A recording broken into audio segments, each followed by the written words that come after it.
Sindikato sa NAIA. Bistado na mga kakutsero. Ito ay naganap no, nabisto sila dahil dito sa kumain ng pera. Ayan mga kutsero. Pag-usapan natin yan maya-mayang konti lamang, pero bago natin gawin yan, as usual, tayo muna magbibigay po guys sa mga kaibigan natin sa kung kayo po ay nasa US, UK, Canada, Italy, France, Spain, Ireland, and Belgium, ay pwede na po ay magpadala sa Pilipinas ng inyong mga remittance nang wala pong remittance fee sa pamamagitan po ni Sendwave. Ang gagawin nyo lang ay i-download ng Sendwave app, gawa po kayo ng account, ilagay nyo yung account details, at pwede na po ay magpadala sa GCash, Cashpay, at iba't ibang mga bangko sa Pilipinas. At kapag ginamit nyo po ngayong promo code na sa inyong unang padala, yung promo code na Coach Jarrett, ay makakakuha pa kayo ng karagdagang $20 free credit. Kaya mga kutsero, gamitin na po si Sendwave for all of your remittance needs. Okay. Okay, so alright. Alright, ito na nga. Na-booking ang sindikato dahil dyan sa pagkain ng pera. Ano nangyari? Ito na nga. NAIA, sindikato, booking mga modus sa CCTV. Diyos ko, may sindikato palang nag-ooperate. Ano? Ibinunyag ni Office for Transportation Security Administrator Maria ba yan? Mau o Mau? Maria o Mau? Mau siguro, Mau Aplaska.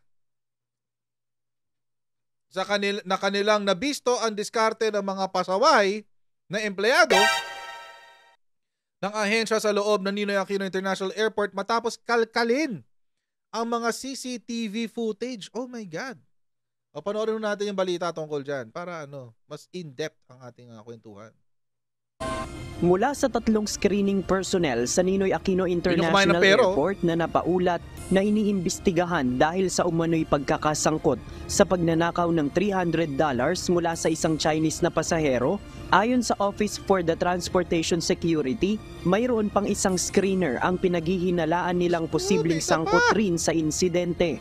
Ayon kay OTS Administrator Undersecretary Mao Aplaska, posibleng mayroong sindikato na nasa likod ng sinasabing kaso ng nakawan sa NAIA. Based on this new development, we are now looking at the possibility of talagang meron silang nagkakonsabaan sila ng pagka-commit nitong nefarious activities na ito. Bagaman sa ngayon, hindi pa nila ito nakikita bilang isang bagong modus operandi sa NAIA dahil ito pa lamang ang unang beses na may napaulat na ganitong kaso ng nakawan. Pero kung susundan ang pattern sa mga napaulat na pagnanakaw sa paliparan, nangyayarian niya ito sa mga departing passengers. We are alarmed because seemingly there's a pattern of discouraging complainants from pursuing the case kasi alam naman po natin na yung mga naging complainants po ito yung mga departing passengers. Samantala ayon sa OTS, mayroon na silang nakalap na sapat na ebidensya upang sampahan ng grave misconduct ang screening officer na nakunan sa CCTV na umano'y lumunok ng pera.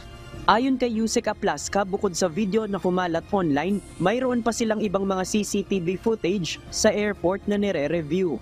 Marami na ring airport personnel ang nakuna ng testimonya na maaaring magpatibay sa kasong administratibo at kriminal na kanilang ihahain laban sa screening officer. Yung kasing mga video at saka pictures na lumabas, those are not the only evidence that we have gathered. We have gathered several footages from the Manila International Airport CCTV system, together with some affidavit of the members of the screening team at saka yung ibang mga nandoon sa airport. Nauna nang sinabi ng OTS na iginit ng OTS screener na tsokolate at hindi pera ang kanyang isinubo. Pero hindi kumbinsido dito ang OTS. Nangako naman ang OTS sa mga pasahero sa NAIA na patuloy nilang gagampanan ng maayos ang kanilang trabaho dahil mayorya pa rin ng mga screening officer ay matitino at tapat na nagsisilbi sa bayan. JP Nunez, UNTV, News and Rescue. Diyos ang aming... We can only hope mga kutsero na majority ng OTS employees ay matitino. Okay. Mao pala yun, hindi pala siya Mao. Mao Aplaska. Ayan sabi. Sa panayam ng Radyo 630, inilahad ni Aplaska na marami silang nirepaso na video kung saan nakita ang iba't ibang anggulo ng insidente kung saan isang babaeng screening officer ang nakitang may nilunok na pera. Sabi niya, tsokolate. Hindi naman mukhang tsokolate. Te, huwag na natin ilusot yan. Saan ba yun? Ba tsokolate yan? Hindi yan tsokolate, te. Hindi yan tsokolate. Samantala ayon sa OT. Kumalaw. Hindi yan tsokolate. Tsokolate, kinain mo yung balot? Tsokolate ha? Ba't kinain mo rin balot? Ito sabi, nakita po namin na parang meron silang sabuatan with an X-ray operator. Alinsunod sa protocol niya, kailangan dumaan ng bagahe sa X-ray machine at isa sa ilalim sa manual inspection kapag hindi malinaw ang nakita sa scanning. Nasa kabilang checkpoint umano ang babaeng screening at lumapit sa kabila na parang nagsenyasan pa ng X-ray operator. Ay, grabe naman talaga. Ang sagot kaagad sir, kung willing ba kayong maghintay, baka maiwanan po kayo ng flight nyo. So, ibig sabihin, dinidiscourage nilang mag-complain ang mga pasahero. Yun ang racket. Siyempre nga naman, kapag paalis ka at may iwanan ka ng eroplano at na-detain ka dyan para lang mag-file ng complaint, di, sabi mo, di na. Mas mahal mag-rebook. Mahal kasi talaga mag-rebook.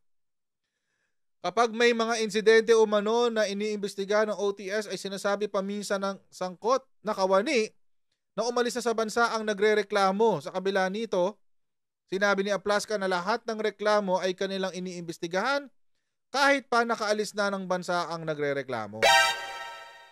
Alam niyo mga kotsero, dapat baguhin yung batas tungkol dito. Dapat baguhin siya. Kasi dapat hindi payagan na pati yung OTS mismo ang maghabla.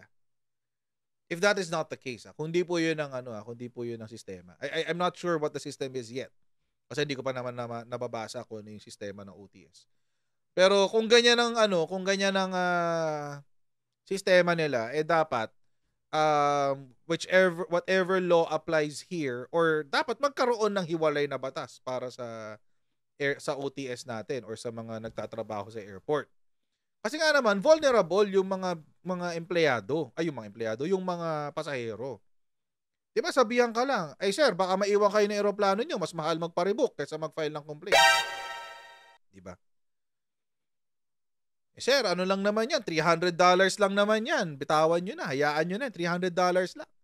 Mas mahal po magpa-rebook, 50,000. Ganon. Ay, nako. Mga kotsero, dapat po talaga magkaroon ng improvement dito. Kasi this is not the first time. Hindi po ito ang unang beses. Diba? Meron na po tayo mga kaso. Hindi pa nga yan kay Hyphen. Alala nyo to, yung security officers na nasuspend dahil nag-extort sa isang turistang Thailand, taga-Thailand. Alala nyo ba yan? Nag-extort OTS din yan. 5 personnel of the Office of for Transportation Security at NAIA were suspended after videos which went viral on social media showed them allegedly extorting money from a Thai tourist in February 22, 2023. Diba? Pako, departing din siya. Piyawat was among the departing passengers. Yun. Tapos, ito pa isa. OTS din to. Mukhang may sindikato nga mga kotsero. Iba pa to. Ito naman, 2 NAIA workers axed. Tanggal na sa trabaho. For stealing from Thai tourists. Nagnakaw naman to. Isa extortion. Ito naman, nagnakaw. Magkano yung ninakaw? 8,000 pesos. Ay, hindi. Ito rin pala yun. Si Piyawat. Tama ba? Tama, si Piyawat. Tanggal agad si Piyawat. Yung kay Piyawat. Oh, ito yung isa. NAIA screening nab for allegedly stealing watch of Chinese traveler. Nagnakaw pa ng relo. Uli. OTS uli ito. The Office for Transportation Security on Wednesday arrested one of its own personnel.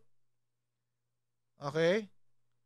At the Ninoy Aquino International Airport Terminal 1 after he was caught on camera stealing the watch of a Chinese traveler.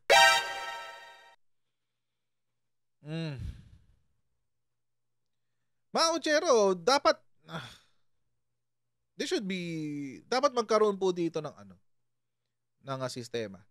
The OTS said security screening officer Valeriano Diaz Ricaplaza, a 31, was arrested at 2:30 a.m. after watching the CCTV footage showing his alleged misdemeanor. In a statement, In a statement, the OTS narrated that the Chinese traveler first reported his lost watch to Ricaplaza, who denied seeing the missing item. Nanloko pa. Niloko pa yung may-ari nang naghahanap ng relo. Subsequently, other OTS staff reviewed the CCTV footage which showed that Ricaplaza was taking the watch from the blue tray where the traveler's personal belongings were placed to go through the screening machine while Chinese national was undergoing another required routine security check at the airport.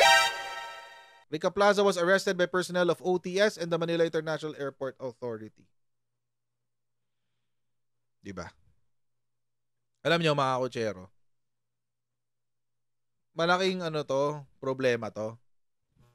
Actually nga, kung ako pagtatanungin, dapat ma-involve din dito si DOT, Department of Tourism.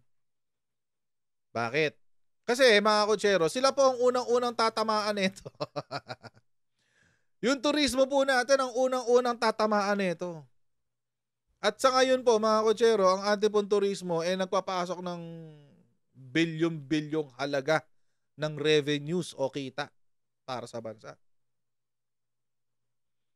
Si OWA at si DMW dapat makisali dito. Kasi hindi lamang po turista ang posibleng maging biktima dito, pati yung ating mga minamahal na OFWs. Tatamaan din sila nito. There has to be something that the Philippines can do, or sa Senado o Kamara o Senate o Senado at Kamara, ano nang ginagawa nyo para dito?